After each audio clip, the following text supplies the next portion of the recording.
Hello everyone. At this very moment, there's probably a pizza delivery happening somewhere. Warm cheese, fresh crust, and a doorbell that works. But tonight, you're not that lucky. You don't even have doors. You have wind. Cold, relentless wind. And hunger that gnaws like a jealous ex. So, before you get comfortable, take a moment to like the video and subscribe.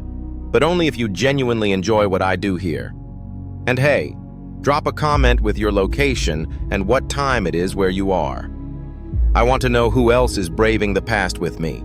Now, pay attention. Maybe close the door to reduce noise and let's start this journey together.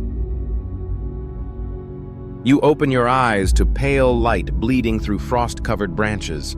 The ground is hard beneath your back, the kind of hard that makes your shoulder blades ache before your brain's even awake. Your first breath stings, cold, dry, smoky. Someone's fire nearby still lingers in the air, though the embers are long gone. You smell ash, pine, and something sour. Yourself. Hygiene is more of a theory than a practice here. You sit up. No blankets, no memory foam, no espresso machine, just your own breath misting in the air and a single goal. Don't die. Breakfast? That's a luxury. Dinner? Not guaranteed. You scan the camp. Others are stirring. A child cries. Someone's sharpening flint with a rhythm like slow rain. You've been with this clan for 2 winters now. You're not quite family, not quite safe. Your belly grumbles, loud enough to draw a glance from the old woman with one eye. She's always watching, judging, probably thinking how long it'll take you to starve. You've got to hunt today, not with a rifle, not even with a bow, with your hands, some shaped rock, and hope, lots of hope. Historians still argue whether Stone Age clans shared food equally or let the strong hoard. You're really hoping for shared, because yesterday all you got was a burnt root and a bone someone had already sucked dry. Time to move. The woods don't wait, and neither does your stomach. The tracks are fresh. That's the good news. The bad news? They're big. Too big. Each impression in the frozen mud could cradle your whole foot. And then some. Mammoth? Maybe. Bison? Maybe worse. Either way, whatever made them weighs more than your entire clan. And it's walking in the direction of the morning fog, disappearing into the trees like some hairy ghost. You crouch down and touch the edge of a print. It's still damp, warm even. That sends a jolt of something ancient through your veins. Not fear exactly, but the sudden clarity that you are not the top of the food chain. You tighten the strip of dried sinew around your makeshift spear. It's more stick than weapon, but it's all you've got. You stalk forward slowly, every leaf crunch underfoot a betrayal. One wrong sound, and you're not a hunter. You're meat. As the sun struggles upward, the air begins to hum with life. Distant bird calls, the click-clack of beetles, the buzz of something near your ear that's probably either harmless or lethal. There's no in-between in this era. You push aside a branch, and there it is, a steaming pile of mammoth dung, roughly the size of a beanbag chair. You crouch to inspect it, resisting the urge to retch. Pioneering fun fact, some early humans actually used dung, elephant or otherwise, as mosquito repellent. Historians still argue whether it worked or just made everyone miserable in solidarity. Suddenly, a twig snaps behind you. You freeze. Another clan? A predator? Something worse? No time to debate. You dive behind a log, heart hammering in your ears. A moment later, a figure emerges, tall, wrapped in furs, carrying a crude axe. Not from your camp. Definitely not friendly. The way they move says territory, and you're in it. You lower yourself slowly, hoping the wind favors your scent, hoping they don't notice the spear, hoping you're not tonight's dinner. You wait until the stranger vanishes into the trees, and only then do you breathe, quietly, shakily. Your hand is still on the dung, by the way. You forgot to move it. Congratulations. You now smell like fear and fermented mammoth. Not ideal, but maybe it'll mask your scent from predators. Silver lining? You stand and start moving again deeper into the forest. But this time, your goal shifts. You're not chasing mammoths anymore. You're chasing survival. You need better tools, and fast. The spear isn't going to cut it, not with rival hunters sniffing around. You look for flint, sharp, glassy, volcanic. Perfect for scraping, stabbing, and occasionally losing a toe. You spot a promising stone by the stream, half buried in mud. You dig it out and slam it against another rock, trying to flake off an edge. Crack, miss, crack, miss again, crack. Finally, a shard flies off and slices your palm. Great. You've now donated blood to the forest. At least it's historically accurate. Early tool-making wasn't graceful. It was more smash and bleed than carve and conquer. Historians still debate whether early humans shared these skills freely or kept them secret like family recipes.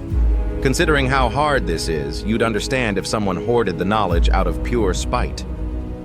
After much trial, error, and cursing in the language of grunts and quiet rage, you finally manage to shape a blade.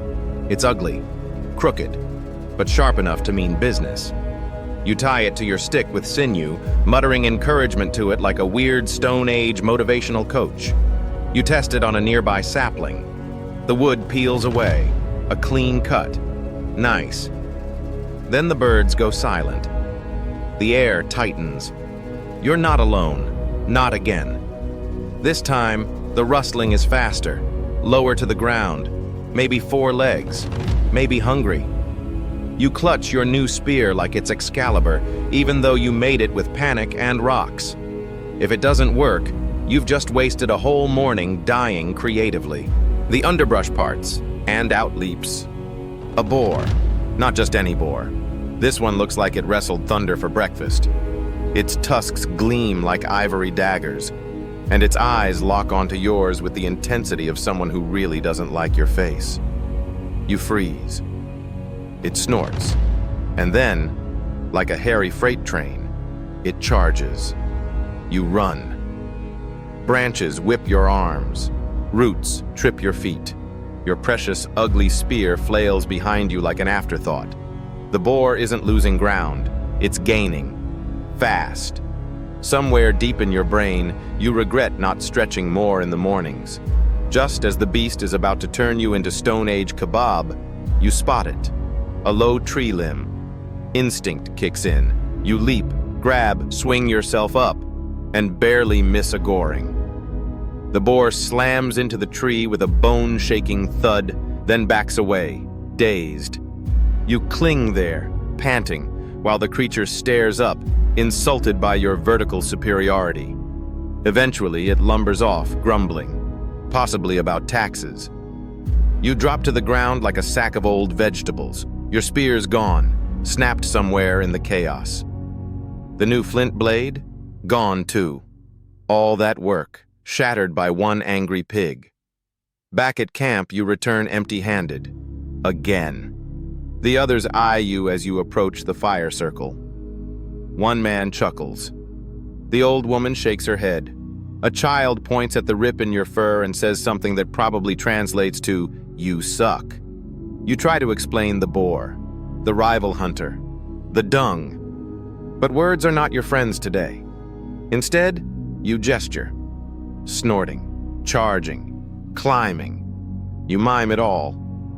They laugh, hard. One throws you a piece of old meat, dry, gristly, probably squirrel. It's pity food, but it's food. Historians still argue if failure in the hunt meant exile, punishment, or just social shade. You're currently experiencing option 3, sitting alone, chewing sadness. And yet, something inside you burns hotter than the fire. Shame, maybe, or determination. You will hunt again, tomorrow, preferably something slower, like a mushroom. Morning again. This time you rise before the others. No waiting for pity meet. No eye of judgment from the one-eyed crone.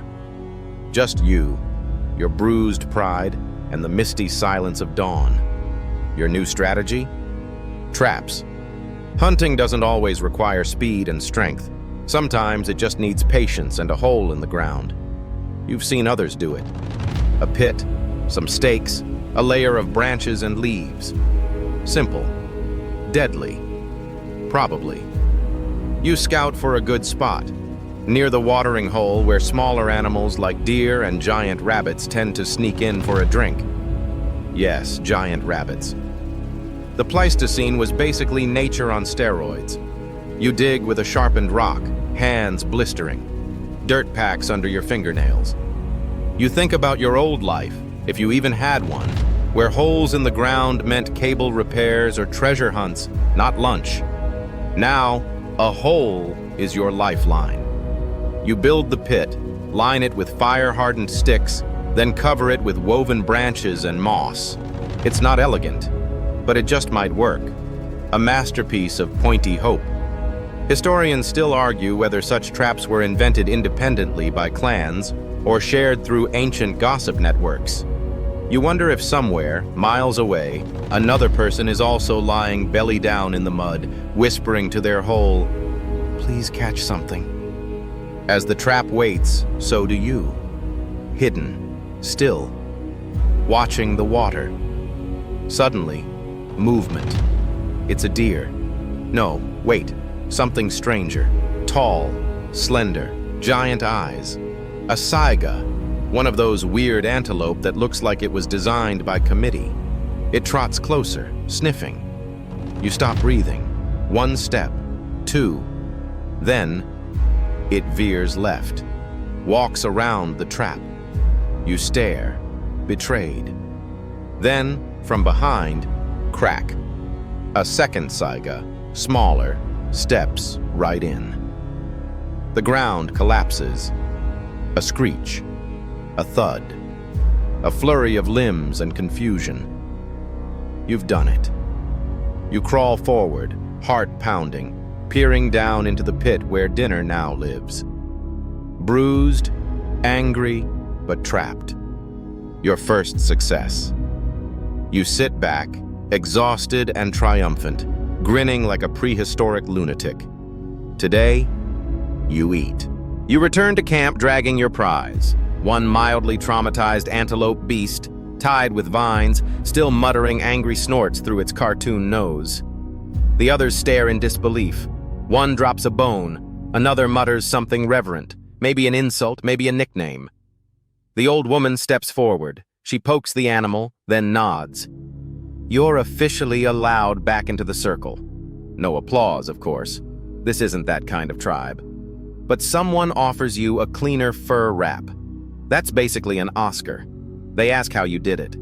You mime the trap, the stalk, the collapse. You become animated, flailing like a winded cave mime. Laughter erupts, but now it's admiring. You're a storyteller now, a hunter, and weirdly, also the entertainment. The meat is shared. Some is roasted, some is dried for travel. A few brave souls even eat part of the liver raw. That seems like a dare, but okay. As the fire crackles, stories begin. Grunts, gestures, occasional words. Someone recalls a hunt from 3 winters ago when a man mistook a cave bear for a bush.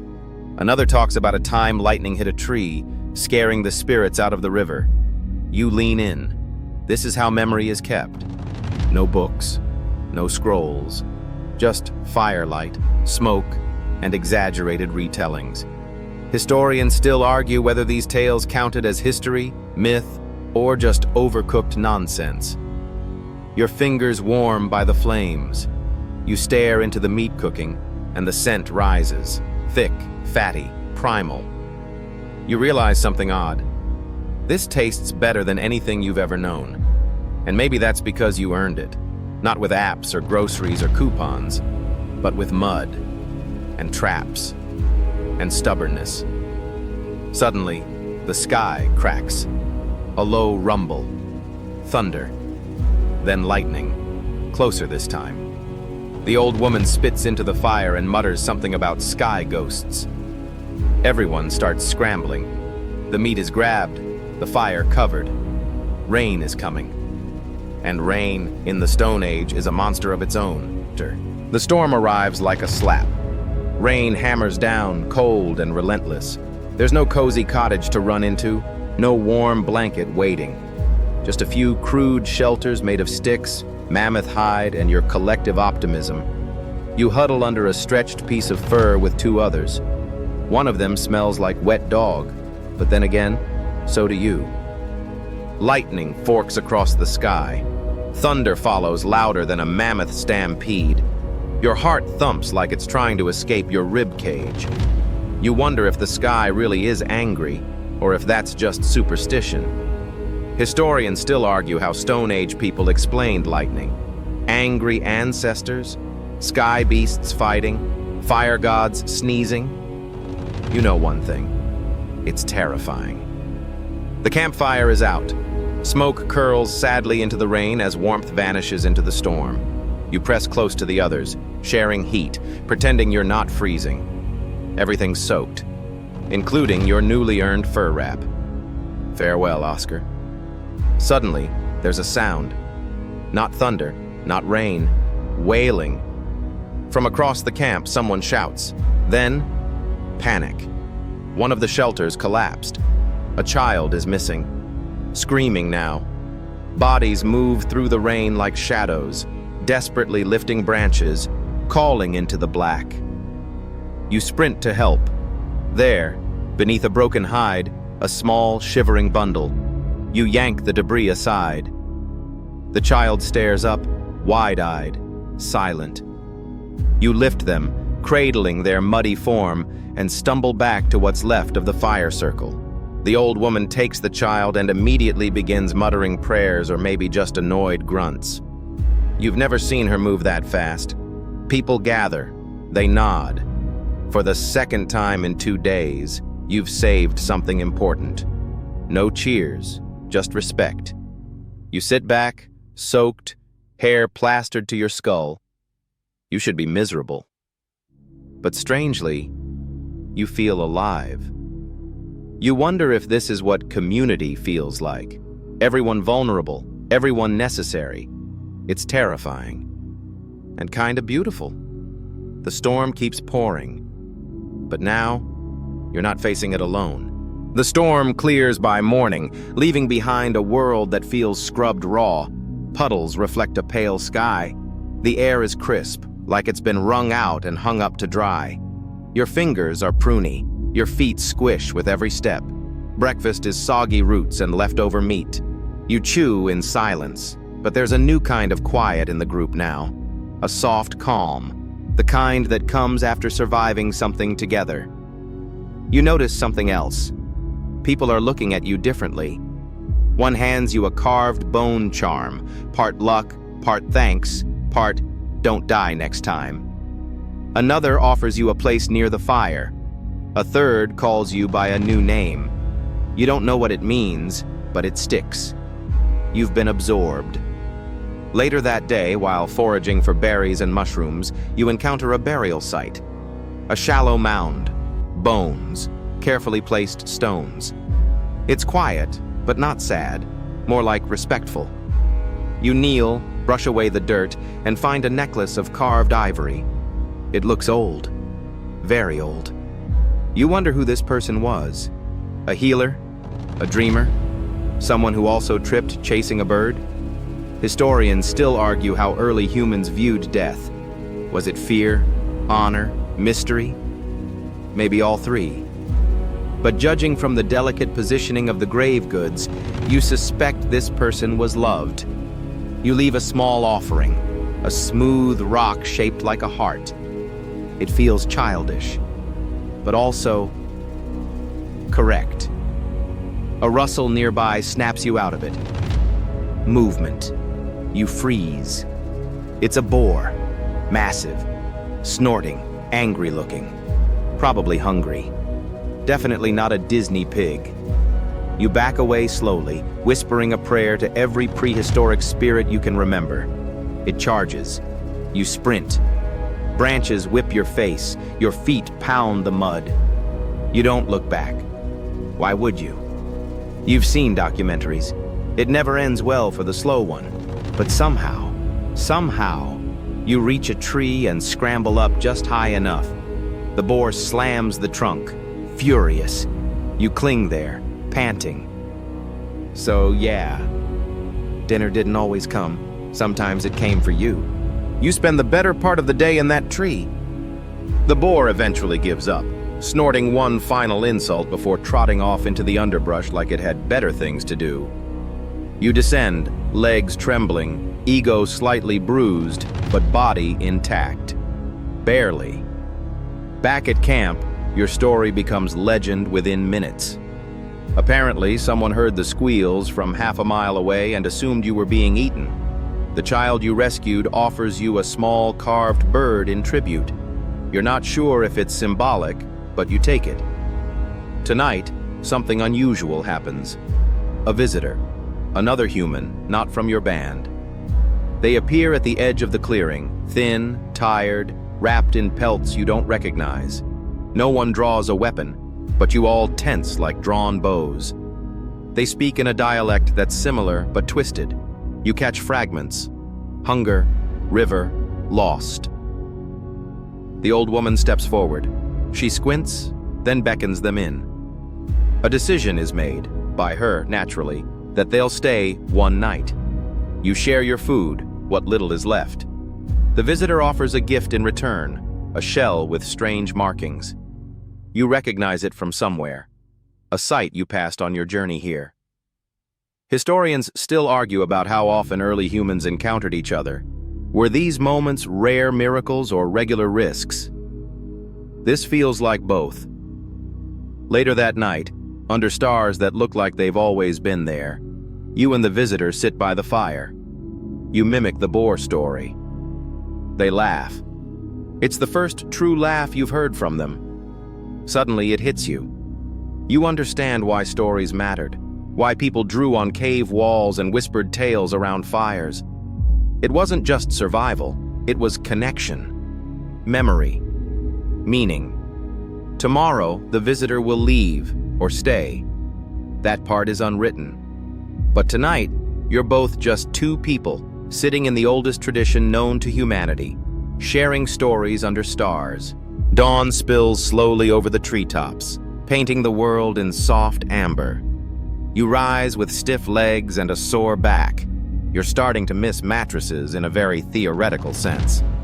The camp stirs around you, bodies stretching, fires crackling back to life.